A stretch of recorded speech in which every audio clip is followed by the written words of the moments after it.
오늘 비대면 서비스 바우처 공급기업 모집 설명회를 진행할 산업진흥원 김정호라고 합니다. 반갑습니다. 진행에 앞서 간략하게 안내사항을 말씀드리겠습니다. 일단 오늘은 공급기업 모집 개요 평가 방법, 유의사항 등에 대해서 공급기업 선정 전반에 대해 제가 설명드리게 될 거고요. 설명을 진행하는 동안에 궁금하신 사항은 채팅창을 통해 문의하시면 창업진흥원 사업 담당자가 이 현장에서 답글로서 안내드릴 예정입니다. 다만 문의사항이 좀 집중되는 경우에 질문에 대한 답변이 원활하지 않을 수 있으니까 이 점 양해 부탁드립니다. 그리고 설명이 종료된 후에는 문의사항들을 선별해서 직접 설명드릴 예정이고요. 채팅창을 통한 답변도 병행해서 진행하도록 하겠습니다. 그리고 오늘 저희가 충분히 답변드리지 못한 미흡한 답변 사항에 대해서는 설명회가 종료된 후에 주요 질문 사항 등을 정리해서 FAQ 형태로 제공할 예정이고요. 더 궁금하신 사항이 있으시면 국번 없이 1357로 문의하시거나 운영기관 담당자에게 직접 문의하시는 방법이 있을 수 있습니다. 네, 그러면 설명회를 시작하겠습니다. 첫 번째로 모집 개요에 대해서 설명드리도록 하겠습니다. 네, 저희 이 바우처 사업의 추진 배경인데요. 모두 아시는 것처럼 기업의 비즈니스 환경이 이제 코로나19 및 기업의 발전 등으로 인해서 비대면 중심으로 급격하게 변화하고 있습니다. 중소벤처기업은 이러한 디지털 대전환의 시대에 자본이나 인식의 부족 등으로 좀 사각지대에 위치해 있는 실정이고요. 그러다 보니까 비대면 업무 환경 변화에 있어서 중소벤처기업이 빠르게 적응하고 발전할 수 있도록 비대면 서비스 도입 지원이 필요한 실정입니다. 그리고 비대면 서비스를 제공하는 공급기업 역시 마케팅 역량이나 사업 실적 부족 등으로 인해서 성장의 기회를 창출하는 데 한계가 있는 실정입니다. 그래서 중소벤처기업의 육성 및 경쟁력 강화를 지원하기 위해서 플랫폼을 지원하는 사업이 필요하게 되었습니다. 저희가 이 사업을 통해서 이 디지털 대전환을 위한 비대면 서비스 공급 및 수요시장 창출의 마중물 역할을 기대할 것으로 예상하고 있습니다. 네, 앞서 간략하게 설명드리기는 했는데요. 사업 목적에 대해서 다시 한번 설명드리고 전반적인 내용을 추가적으로 설명드리겠습니다. 네, 화상회의, 재택근무 등 서비스 지원을 통한 중소벤처기업의 디지털화 촉진 및 비대면 서비스 분야 육성을 위해 본 사업이 설계되었고요. 사업 내용은 공급기업이 제공하는 비대면 서비스의 도입을 희망하는 수요기업을 선정해서 바우처를 지급 활용할 수 있도록 지원하게 됩니다. 여기에서 오늘 방송을 들으시는 공급기업분들에게 필요하실 수 있는데요. 여기서 공급기업의 정의는 모집 공고를 통해서 선정된 기업으로서 자체 개발한 비대면 서비스를 수요기업, 중소기업에게 제공, 판매하는 기업을 말합니다. 여기서 중요한 것은 이제 자체 개발한 비대면 서비스인데요. 저희가 리셀러, 단순 판매하는 리셀러는 제외하고 있으니까 이 점 유념해 주시면 좋을 것 같습니다. 그리고 모집 대상입니다. 저희가 아무래도 많은 8만 개 사에 대한 그 중소기업을 지원하다 보니까 안정적 서비스 제공이 가능한 중소, 중견 기업을 공급기업으로 모집을 하려고 하고 있습니다. 모집 규모는 총 300개사 내외고요. 서비스 분야별로 50개사 내외를 예상하고 있습니다. 네, 모집 분야입니다. 화면에서 보이는 서비스 종류 6개 분야를 이제 모집 분야로 하고 있는데요. 그 화상회의, 재택근무, 클라우드, 보안 솔루션, 온라인 교육 등 수요 기업의 생산성 향상을 위한 비대면 서비스 6개 분야를 저희가 추렸고요. 그 상세한 종류는 다음과 같습니다. 먼저 화상회의 서비스에서 말씀드리면 화상회의 서비스는 온라인을 활용한 화상회의 서비스, 또 영상 면접 등 비대면 채용 관리 서비스까지 포괄하고 있고요. 이 분야에 대한 공급을 희망하시는 공급기업 같은 경우는 화상회의 서비스를 선택하시고 공급기업을 지원해 주시면 되겠습니다. 다음으로 재택근무 협업 툴 서비스입니다. 기업 내 임직원의 재택근무 등을 위해서 활용이 가능한 업무 파일 및 화면 공유 등 온라인 협업 클라우드 서비스를 제공할 수 있는 공급기업은 이쪽을 선택해 주시면 되겠습니다. 그리고 네트워크 보안 솔루션입니다. 해킹 방지 및 정보 보안 등을 위한 온라인 보안 서비스로 재택근무를 통해서 그 외부 보안이 필요한 경우에 관련된 솔루션을 제공할 수 있는 공급업체를 이쪽 분야로 선정하게 되겠습니다. 그리고 다음으로 에듀테크 분야인데요. 이 에듀테크 부분이 조금 이제 궁금하실 수 있습니다. 저희가 보시면 기업 내 임직원을 대상으로 한 온라인 직무교육 서비스와 에듀테크를 활용한 초중고 학생용 교육 서비스 두 가지 분야를 저희가 모집을 하는데요. 이번 공급기업 모집의 두 분야 모두 다 지원을 해주셔야 됩니다. 먼저 말씀드리는 온라인 직무교육 서비스는 저희가 진행하는 중소벤처기업과 진행하는 비대면 바우처 사업에 직접적인 관련이 있는 사업이고요. 그리고 에듀테크를 활용한 초중고 학생용 교육 서비스는 저희가 그 교육부 에듀테크 멘토링 사업과 연계해서 지원하는 서비스입니다. 그러다 보니까 저희 공급기업에서 서비스를 제공하는, 그러니까 받는 수요 기업 자체가 학교가 대상이 되는데요. 그래서 이 분야를 모두 다 지원하시는 공급기업은 두 가지 분야를 각각 구분해서 신청해 주시면 되겠습니다.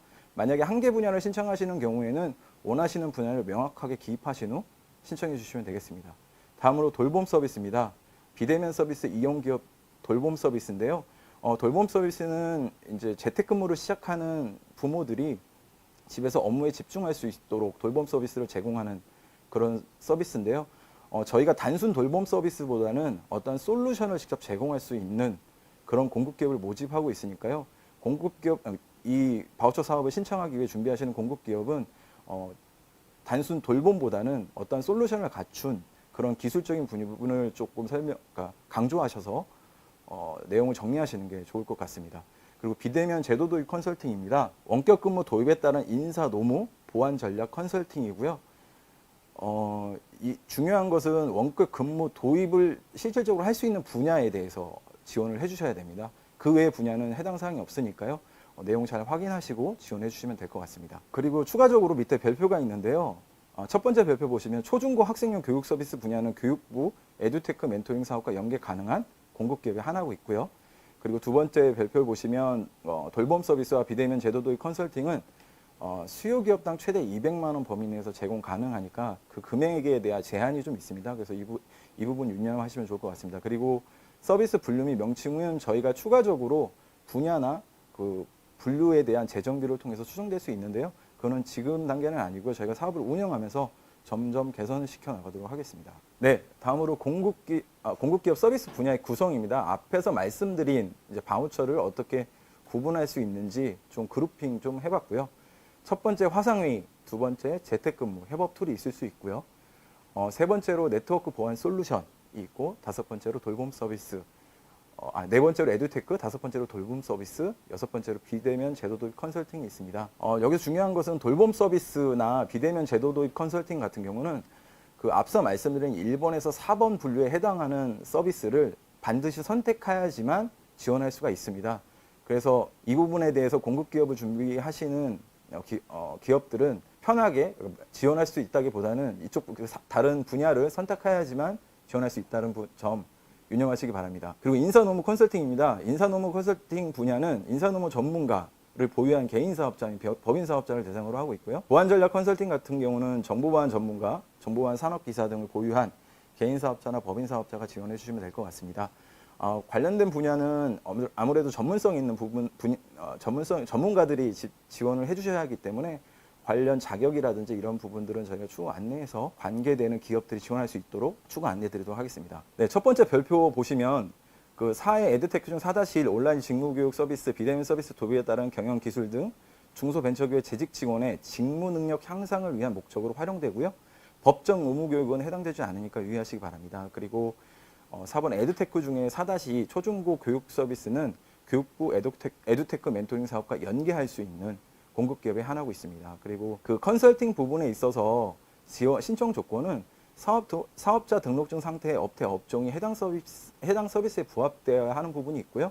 온라인 비대면 서비스를 제공하고 또 저희가 카드 결제, 저희 바우처 플랫폼에서 카드 결제로 저희가 서비스를 제공하게 되는데 카드 결제가 가능해야 됩니다. 저희 플랫폼을 개발하고 지원하고 있는 신한카드 가맹 등록은 필수니까요. 이 점 유념해 주시기 바랍니다. 네, 다음으로 신청 자격 및 제외 대상입니다. 네, 신청 자격은 중소 중견기업입니다. 리셀러는 제외되고요. 현재 시장에서 제공 판매 중인 비대면 서비스 플랫폼을 자체 개발한 보유한 기업으로 다수의 사용자가 서비스를 안정적으로 이용할 수 있도록 지원이 가능한 기업입니다. 그 외로 대기업, 중견기업이 개발한 기술에 대해서 기술 활용, 협약, 계약 등을 체결해서 별도의 서비스를 개발, 판매하는 경우는 지원할 수 있고요. 이 경우에서도 리셀러와 좀 혼동할 수 있는데요. 리셀러는 제외된다는 점 말씀드리고요. 그리고 교육부 에듀테크 멘토링 사업과 연계하는 공급기업은 별도 선정 관리됩니다. 그리고 서비스 호환 및 확장이 가능하도록 개방형 방식으로 서비스를 제공하는 기업이 우선 선정될 수 있으니까요. 이 점 참고하시기 바랍니다. 참고로 중소벤처기업이 대기업 또는 중견기업과 컨소시엄을 통해서 참여하는 경우가 있을 수 있는데요. 저희는 지원 대상 자체가 중소기업을 육성하는 부분에 있다 보니까 그 중소벤처기업이 본사업에 신청하는 경우로 한정하고 있고요. 대기업, 중견기업 간 컨소시엄은 불가하니까 이 점 참고하십시오. 그리고 대기업 또는 중견기업이 중소벤처기업과 컨소시엄을 구성하는 경우에는 대기업과 중견기업의 역할, 그러니까 컨소시엄 구성한 중견기업의 역할, 그리고 지원 서비스의 수익 분배 구조나 지속적인 연계 가능성 등을 평가할 수 있으니까요.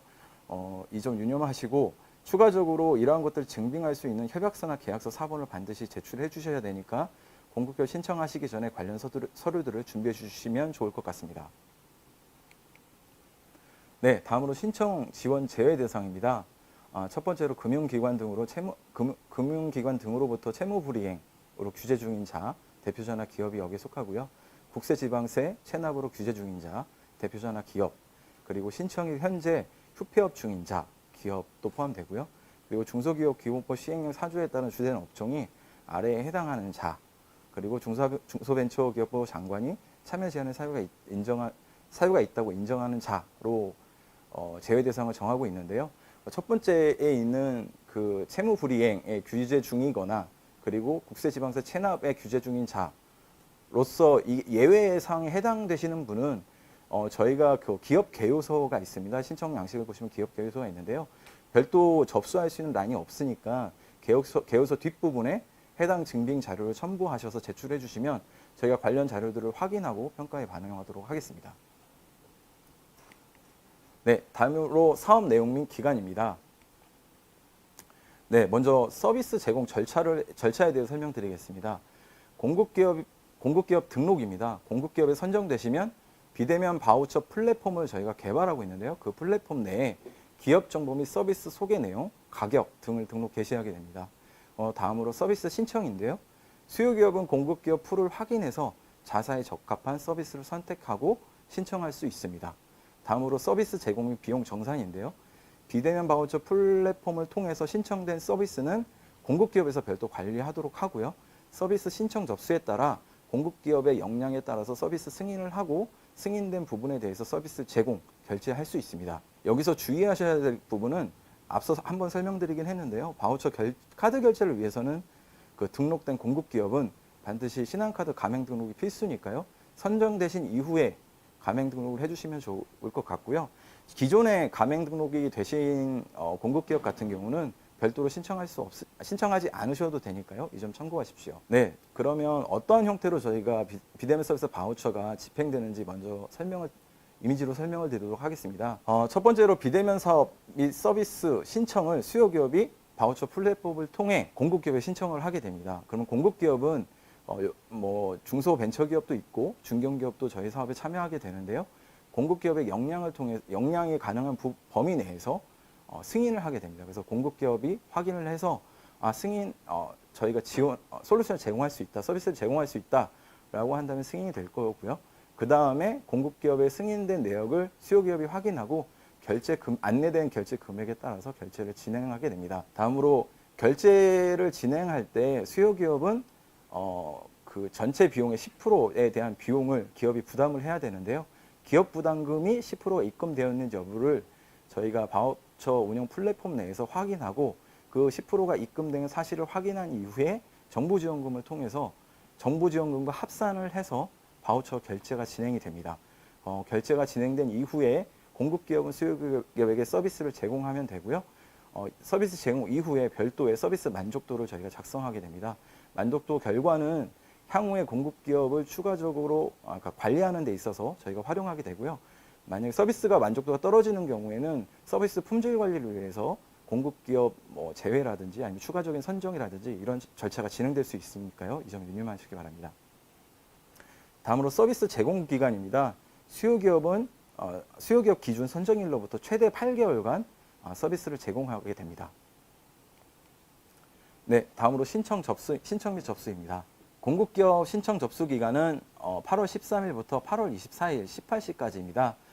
저희가 그 마감 2, 3일 전에 보통 많은 접수가 몰리거든요. 그래서 미리 준비하셨다가 그 전에 신청해 주시면 좋을 것 같습니다. 그리고 제출 완료를 하셨더라고 하더라도 마감일시 전까지는 수정이 가능하시니까요. 먼저 제출을 해주시고 수정 보완하시는 것도 좋은 방법일 것 같습니다. 신청 방법은 이미 저희 공고문상에 안내된 바와 같이 K-스타트업을 통해서 온라인 신청을 하시면 되고요. 온라인 신청 절차는 다음과 같습니다. 일단 접속을 하신 후 회원 가입을 기본적으로 진행을 해주셔야 되고요. 그 이후에 안내되는 절차에 따라서 관련된 사업 내용들을 입력을 해주시고 관련된 파일들을 업로드 해주시면 되겠습니다. 그리고 마지막에 그 제출 확인을 반드시 제출을 눌러주시고요. 그리고 마이 페이지에서 신청 여부를 확인해 주시면 되겠습니다. 참고로 기존의 그 구 창업넷 K-스타트업의 뭐 기존 가입자는 회원 가입 절차가 생략되니까요. 이 점 참고하십시오. 네, 제출 서류입니다. 제출 서류는 첫 번째 공통사항이고요. 공통사항으로 서비스 개요서, 사업자 등록증 또는 사업자 등록 증명원, 세 번째로 표준 재무제표 증명원, 일체, 최근 3년치 또는 손익계산서, 최근 3년치를 제출해 주셔야 되는데요. 저희가 평가 내용에 뒤에서 설명드리긴 하겠지만 저희 평가를 위해서 표준 재무제표 증명원을 제출해 주시는 게 좋습니다. 그래서 안내된 대로 손익계산서도 저희가 받을 수 있기는 하지만 저희 평가나 그 진행을 위해서 표준 재무제표 증명을 제출해 주실 거를 요청드리고요. 이후에 만약에 손익계산서를 제출하셨더라도 저희가 추가적으로 표준 재무제표 증명을 요청할 수 있으니까요. 이 부분 유념하셔서 미리 표준 재무제표 증명을 준비하신 이후에 신청을 해주시면 좋을 것 같습니다. 그리고 네 번째로 법인 등기부 등본, 법인 사업자가 신청하는 경우에 하나고요. 다섯 번째로 중소기업 확인서, 벤처기업 확인서, 이노비즈 인증서, 메인비즈 인증서, 중견기업 확인서 택일하셔서 그 중소벤처기업이나 중견기업에 속한 관련된 자료를 택일하셔서 제출해 주시면 됩니다. 그리고 가점 사항으로 있는 서류들로 그 중소벤처기업부에서 하는 17년에서 19년까지의 창업 사업화 지원 사업, 그리고 R&D 지원 사업 수행 확인서, 이에 대한 내용은 저희 공고문상에 그 사업 목록 참고 11페이지부터 13페이지 내용을 참고해 주시면 되겠습니다. 이 관련된 내용은 일단은 저희가 모든 그 지원 사항들은 확인할 계획이고요. 제출된 서류에 한해서 저희가 확인할 계획인데요. 관련된 내용들은 모두 제출하시는 게 공기업에 유리하시니까요. 뭐 누락 없이 제출해 주시는 게 좋을 것 같습니다. 그리고 세 번째 있는 서류는 접수 마감일 기준 최근 3개월 이내에 발급분에 할인하고 있고요. 다섯 번째 그 중소기업 확인서나 관련된 확인서 인증서는 접수 마감일 기준 유효한 인증서에 한하고 있으니까요. 미리미리 그 인증서 발급이나 이런 것도 준비하셔서 제출해 주시면 좋을 것 같습니다. 그리고 제출해 주실 때 제출 서류 누락이 되거나 아니면 식별이 불가한, 그리고 본인 확인이 불가한 서류에 대해서는 요건 검토 과정에서 불이익이 있을 수 있습니다. 저희가 일일이 다 뭐 전화해서 확인할 수 있는 상황은 안 되고요. 그래서 제출하실 때 공급기업들이 좀 준비를 철저히 하셔서 확인 가능한 서류들을 업로드 해주시면 좋을 것 같습니다. 네, 일정입니다. 지금 안내된 바로에 같이 8월 13일에 저희 공고가 올라갔고요. 13일부터 24일까지 신청 접수가 진행이 되고 저희가 9월까지, 그러니까 8월 말에서부터 9월 초까지 요건 검토 및 선정 평가를 진행하게 됩니다. 그래서 9월 초에 협약을 체결하고 그 이후 중간 시점이 되는 21년 2월이라고 되어 있는데 일정은 좀 변동이 될 수 있습니다. 사업 진행상 일정은 변동될 수 있으니까 이 점 참고해 주시고요. 지금 저희가 안내되는 2월의 중간 점검, 그리고 9월이 되는 시점에 최종 점검이 있을 수 있으니까요.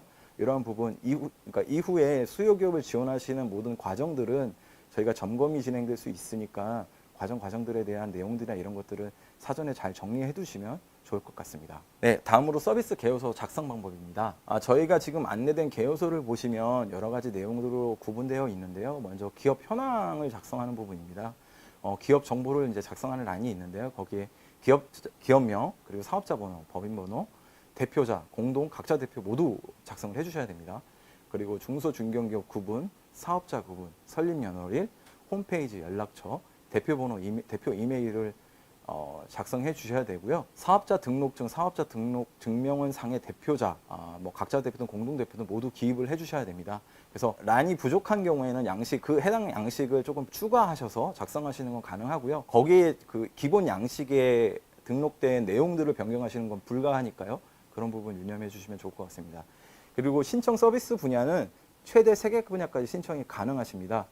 각각 분야에 맞춰서 그 서비스를 제공할 수 있는 분야를 선정을 하셔서 최대 3개까지 신청 가능하니까요. 내부적으로 검토하셔서 신청 분야 결정하시면 좋을 것 같습니다. 그리고 신청 서비스별 지원 실적인데요. 앞서 말씀드린 최대 3개 서비스 분야까지 신청하는 경우에는 모두 작성해 주셔야 됩니다. 해당 분야에 대한 실적이 만약 누락되는 경우에 평가에 불이익이 있을 수 있으니까요. 그런 부분 유념하셔서 관련된 실적들은 모두 작성해 주시기 바랍니다. 그리고 다음으로 총괄 책임자, 실무 책임자인데요. 총괄 책임자는 본사업 총괄 업무를 담당하는 총괄 책임자와 본사업 실무를 담당하는 실무 책임자를 모두 작성해 주시면 됩니다. 아무래도 수요기업을 대상으로 서비스를 제공하다 보니까 서비스를 이용하는 수요기업의 요구사항들이 많을 수가 있습니다. 그런 요구사항들을 즉시 대응할 수 있는 담당자를 지정하는 거니까요. 그 관련된 담당자를 명기해 주시면 좋을 것 같습니다. 그리고 총괄 실무 책임자는 복수 지정 가능하고요. 다만 변경 시에는 저희가 별도로 그 공급기업을 관리는 이제 운영기관에서 진행하게 될 예정인데요. 그 변경 시에는 운영기관에 보고를 하고 관련된 분야에 대해서 승인을 받은 이후에 대응해 주시면 될 것 같습니다. 그리고 이제 실무 책임자, 총괄 책임자를 이제 별도로 명기하는 경우에는 개인정보 수집 이용 동의서가 필수니까요. 그건 관련된 서류들도 준비해 주시면 좋을 것 같습니다. 그리고 기업 주요 성과 최근 3개년 고용 실적, 매출, 수출, 투자 실적, 그리고 지재권 실적이 있는데요. 투자 실적은 투자 유치 실적을 말합니다. 이제 아무래도 기업을 운영을 하시면서 외부에서 투자를 받았다는 실적 자체가 그 기술력이나 이러한 부분에 대해서 어느 정도 인정을 받았다고 저희가 생각을 해서 관련된 실적을 넣게끔 양식을 만들었는데요. 관련된 내용들을 정확하게 기입해 주시면 되고요. 만약에 해당 사항이 없는 경우에는 그냥 공란을 두지 마시고 해당 사항 없음으로 명기해 주시면 좋을 것 같습니다. 네, 다음으로 서비스 개요 및 운영 계획입니다. 등록 희망 서비스 모두 반영해서 작성해 주셔야 되고요. 그 양식은 추가 작성 가능합니다. 먼저 서비스명입니다. 서비스명은 수요기업에서 공급하고자 하는 서비스명입니다. 따라서 이 명을 명확하게 작성을 해주셔야 되고요. 불분명하게 작성하시는 건 좀 지양해 주시면 좋을 것 같습니다. 그리고 서비스 개요입니다. 서비스 개요는 서비스의 목적 및 용도, 주요 특징 및 기능, 그 서비스 유형, 저희가 서비스에 대해서 가격을 이제 공급기업이 저희한테 제시를 해주셔야 되는데 그 가격에 대한 유형을 좀 정리를 해주셔야 됩니다. 그래서 뭐 월정액이라든지 뭐 기간에 따라서 구성이 달라질 수 있기 때문에 그런 것들을 좀 정확하게 명기를 해주시면 좋을 것 같습니다. 그리고 다음으로 서비스 운영 실적, 서비스 개발 영역, 주요 성과 등을 작성해 주시면 되고요. 서비스 가격입니다. 이 서비스 가격은 저희가 플랫폼 내에서 공급기업이 어떻게 수요기업에게 어떠한 가격으로 어떠한 내용으로 지원을 할 것인지에 대한 정보를 제공하게 되는 부분입니다. 그래서 그 수요기업에게 제공되는 서비스 유형별 판매 가격을 명확하게 작성을 해주셔야 되고요. 이에 앞서서 그 수요기업에 제공된 서비스가 명확하게 정리가 돼야 되겠죠. 그 서비스별로 그 유형별 판매 가격을 작성해 주시면 됩니다. 제출된 서비스 가격에 대해서는 저희가 타당성을 증빙할 수 있는 자료를 추가적으로 요구할 수 있습니다. 그래서 현재 관련된 공급가의 확인 자료 등, 그러니까 아무래도 공급기업에서 지금 제공하는 서비스에 대해서 저희 플랫폼 내에서 공급기업으로 들어와서 서비스를 제공하시게 될 텐데요. 거기에 관련된 서비스 단가라든지 이런 것들을 저희 전담기관이나 운영기관에서 확인할 수 있게끔 관련된 자료를 반드시 업로드를 해주셔야 됩니다. 만약에 없는 경우에는 저희가 별도로 확인을 하겠지만 절차가 복잡해질 수 있으니까요. 이 부분 유념하셔서 미리미리 준비해 주시고 첨부해 주시면 좋을 것 같습니다. 다음으로 서비스 판매 전략입니다. 수익 모델, 주요 고객 프로파일링, 예상 시장 규모, 서비스 판매 및 지원 관리 계획, 전담 부서의 전문성, 인력의 구성이라든지 이런 부분들을 입력해 주시면 됩니다. 아무래도 저희가 정부에서 지원되는 사업이고 수요기업 입장에서 원활한 서비스를 제공하기를 저희 입장에서는 바라기 때문에 관련된 전담 부서라든지 이런 서비스 원활하게 제공할 수 있는 부서 그리고 담당자가 지정되었으면 하고요. 이러한 내용들을 명확하게 명기해 주시면 좋을 것 같습니다. 네, 그리고 별표에 대해서도 간략하게 한번 설명드리겠습니다. 그 수요기업 지원을 위한 특별 상품 개발 등을 포함하고요.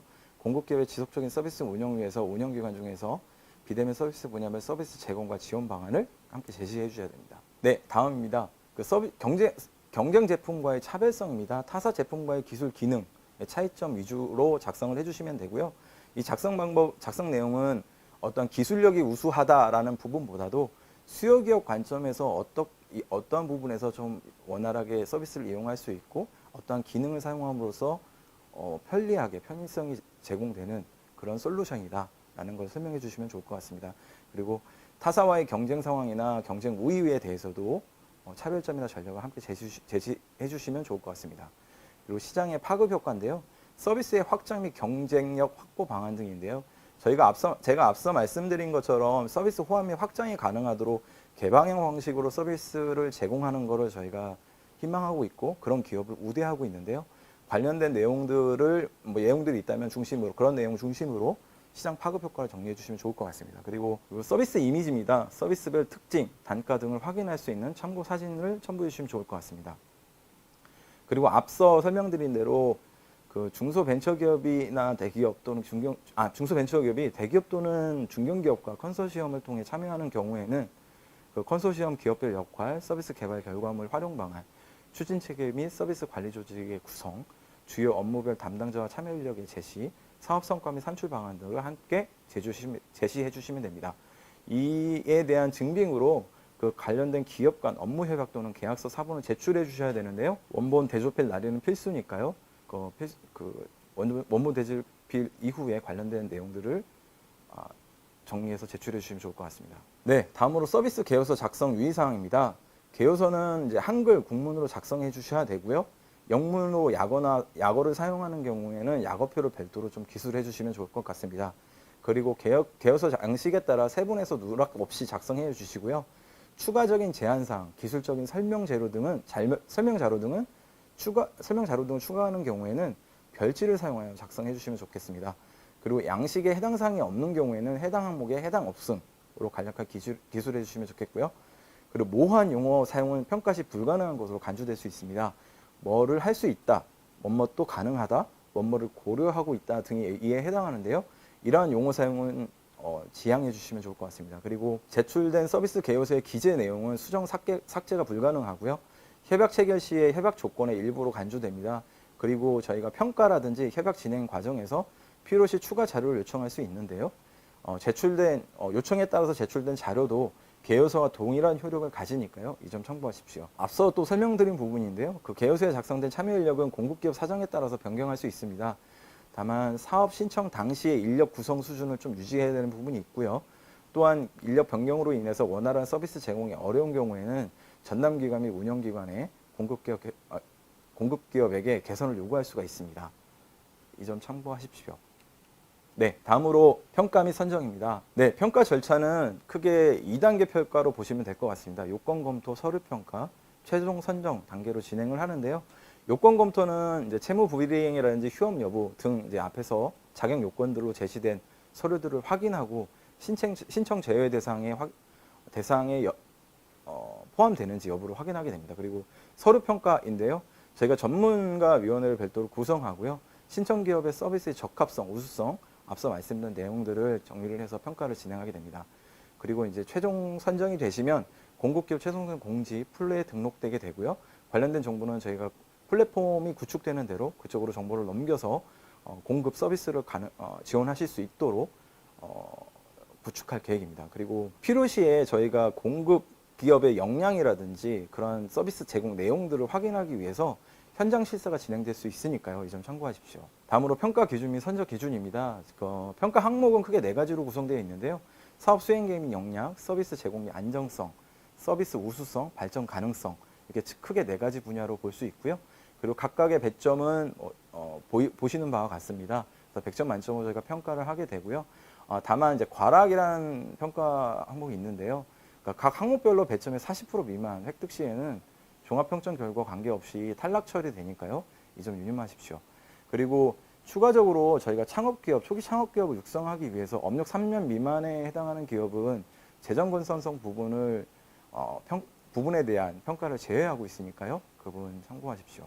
그리고 가점사항은 앞서 말씀드린 대로 관련된 서류들은 모두 첨부하셔서 제출해 주시는 게 좋으니까요. 미리 준비해 주시면 좋을 것 같습니다. 그리고 최종 선정된 내용은 K-스타트업을 통해서 공지를 하고요. 비대면 바우처 플랫폼이 구축되면 등록 개시할 예정입니다. 예, 다음으로 선정자의 의무입니다. 선정자는 비대면 서비스 바우처 관리 지침, 협약서, 서비스 이용 제공 약관 등을 준수해야 하고요. 사업 안수를 위해 최선의 노력을 다해 주셔야 됩니다. 그리고 다음으로 선정자는 서비스 소개서에 명시된 비대면 서비스를 수요 기업에 제공할 수 있도록 사업계획, 제출된 사업계획을 성실하게 이행해 주셔야 하고요. 그리고 선정된 공급기업은 중소벤처기업부 창업진흥 운영기관이 요청하는 자료의 제출이나 점검, 평가 등에 성실히 응해 주셔야 합니다. 그리고 선정된 공급기업은 협약 종료 연도로부터 5년간 이력 관리 등에 필요한 제반 사항을 요청할 수 있고요. 이에 대해서도 성실히 응해 주시면 좋겠습니다. 다음으로 유의사항입니다. 신청 관련 유의사항은 저희 공고문 상에 있는 내용들이 비교적 상세하게 정리되어 있습니다. 그래서 공고문 상의 내용을 참고하셔서 보시면 될 것 같고요. 공고 내용 미숙지나 재료 자출 누락, 기입 내용 오류 등 신청기업의 실수로 발생하는 불이익은 해당 공급기업, 신청기업에 있으니까요. 미리미리 서류를 잘 준비하시는 게 좋을 것 같습니다. 그리고 공동대표나 각자 대표로 구성된 기업의 경우에는 대표자 전원이 신청 제외 대상에 해당되지 않아야 하니까요. 그러한 부분들 미리 꼼꼼히 챙겨보신 이후에 신청해 주시면 좋을 것 같습니다. 그리고 이제 이러한 부분들이 확인되지 않은 상태에서 신청돼서 선정되었다고 하시더라도 추후에 저희가 그 부분이 확인이 되면 참여 제한이나 정보지원금에 대한 제재 등의 조치를 할 수 있으니까요. 이 점 유념하시면 좋을 것 같습니다. 네, 그리고 신청 자격 요건 검토를 위해서 휴폐업 사실 증명서, 국세 지방세 완납 증명서 등 추가 자료를 요청할 수 있고요. 서비스 제공을 위한 신청 분야 선택 시에 기업 수행 역량에 근거하여 최대 3개 분야까지 중복 신청 가능하지만 관련된 서류들 미리 준비하셔서 저희가 평가에 관련 서비스 내용들을 확인할 수 있게끔 잘 준비해 주시면 좋을 것 같습니다. 그리고 동사업 신청을 위해서 제출한 서류는 수요기업 서비스 도입 여부 검토 등 참고를 위해서 전부 또는 일부를 온라인을 통해 게시할 수 있으니까요. 게시 전에 관련된 서류들을 잘 확인하셔서 가능한 범위에서 저희한테 제공해 주시면 좋을 것 같습니다. 네, 다음으로 평가 관련 유의사항입니다. 신청 자격 요건에 미충족되거나 사업 신청서의 내용의 허위 기재 또는 누락이 확인된 경우에는 평가 대상 제외 등의 불이익이 있을 수 있습니다. 그리고 신청기업이 제출한 사업 신청서 및 증빙서류에 대한 진위 여부 파악 등을 위해서 필요시 현장 실사가 추가될 수 있고요. 평가 결과에 대한 이의 신청은 통보일로부터 7일 이내 휴일 포함입니다. 일에 한하니까요. 만약 평가 결과에 불만족스럽거나 아니면 이의가 있으신 공급기업들은 저희가 통보된 날로부터 7일 이내에 신청해 주시면 되겠습니다. 네, 선정 관련 유의사항도 공급기업 모집 공고문에 있는 내용들입니다. 그래서 관련된 내용은 공고문에 참고해 주시면 좋을 것 같습니다. 이 부분은 빠르게 넘어가도록 하겠습니다. 그리고 기타 참고사항입니다. 그 사업 신청 문의 부분인데요. 그 신청 접수에 대한 문의는 국번 없이 1357번으로 문의해 주시면 되고요. 저희 그 운영기관으로 4개 기관이 함께 참여하고 있습니다. 첫 번째 대덕 이노폴리스 벤처협회, 벤처기업협회, 중소기업기술혁신협회, 한국경영혁신중소기업협회 이렇게 4개 기관이 참여를 하고 있고요. 궁금하신 사항은 운영기관에 직접 문의하셔서 답변을 받으셔도 좋을 것 같습니다. 네, 이후는 저희 그 중소벤처기업부 창업 사업화 지원 사업하고 R&D 지원 사업 목록인데요. 이와 관련된 사업을 수행한 경험이 있는 공급기업들은 관련된 확인서를 첨부하셔서 제출해 주시면 좋을 것 같습니다. 네, 제출 서류에 대한 부분은 참고 2를 참고해 주시면 되겠습니다. 관련된 내용들은 공급기업 모집 공고문에 들어가 있으니까 참고하시고 추가적으로 궁금하신 사항은 운영기관이나 전담기관 1357로 문의해 주시면 되겠습니다.